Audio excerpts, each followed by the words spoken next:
अस्सलाम वालेकुम।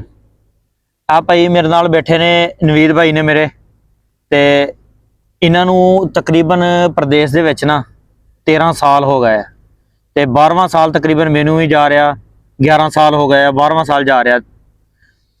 हर बंदा मतलब अपना मुल्क छड्ड के दूसरे मुल्क कमाउण दी गर्ज दे नाल अच्छा रिजक तलाश करन वास्ते दूसरे मुल्क जांदा। ठीक है, अच्छी गल, जाना भी चाहिए, लेकिन ए भाई 13 साल हो गए तो मैनू 12वां साल जा रहा, 11 साल मुकम्मल हो गए, अगे 12वां साल स्टार्ट आ। हुण अगर तुसी चाहुंदे आ कि असी एक एक चीज़ तुहाडे सामने रखिए, असी साडी 12 सालां दे विच, मेरी 11 सालां च ते आ भाई दी 13 सालां च, बल्कि जो एक बंदे की कैलकुलेशन लग गई ना, अगली तुसी खुद ला लेनी आ। असी इन्ने सालां दे विच किन्नी अर्निंग कीती आ और किन्ना कमाया, हर चीज़ जे तुसी चाहुंदे ना कि असी तुहाडे सामने खोल के रखिए, तुहानू पता चले कि प्रदेश की जिंदगी किन्नी क आसान है ते किन्नी क मुश्किल आ।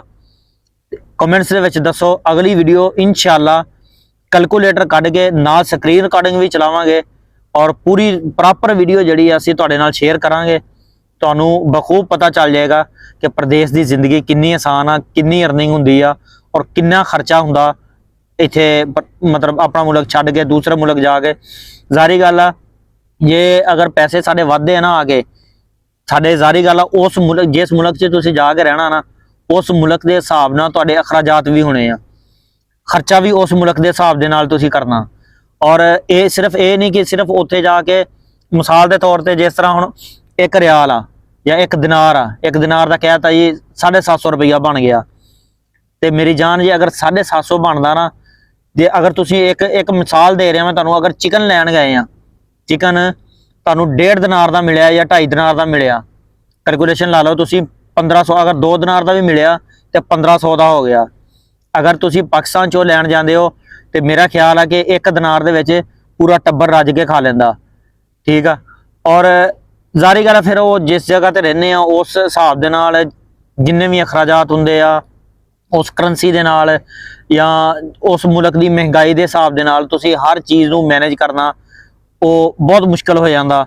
जे अगर तुहाडी महाना इनकम कम है, जे अगर ज़्यादा है तो फिर जारी गल है तुहाडे अखराजात भी उस तरह, फिर बंदे ने खुद डिपेंड करता यार।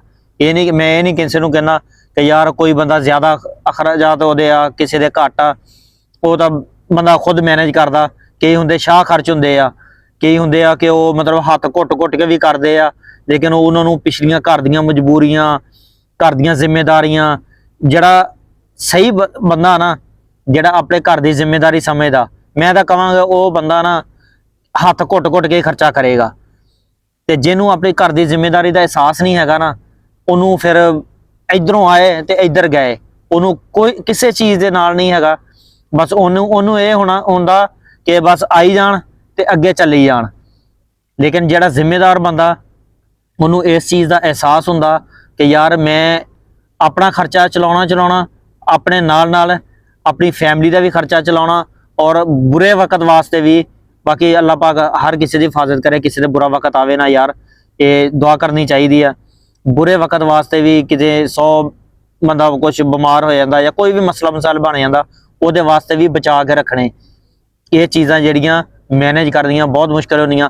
बाकी अगर तुसीं चाहुंदे आ कि नैक्सट वीडियो जिहड़ी साडी असी इस चीज़ ते बनाईए कि साडी इन्ने सालां दे विच जिन्नी साडी सर्विस हो गई आ, साडी किन्नी अर्निंग हुई आ, बकायदा नाल स्क्रीन रिकॉर्डिंग चलावांगे और कैलकुलेशन ला के तुहानूं दसांगे, और पाकिस्तानी रुपईयां दे विच भी असी कन्वर्ट करके दसांगे कि साडी इन्नी अर्निंग हुई आ हुण तक, क्योंकि वो रेट का उपर नीचे हो जाता। बाकी एग्जैक्ट जिहड़ी आ वो इंशाअल्लाह कोशिश करांगे असी दस्सण दी।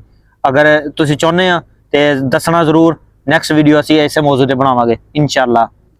अल्लाह हाफिज़।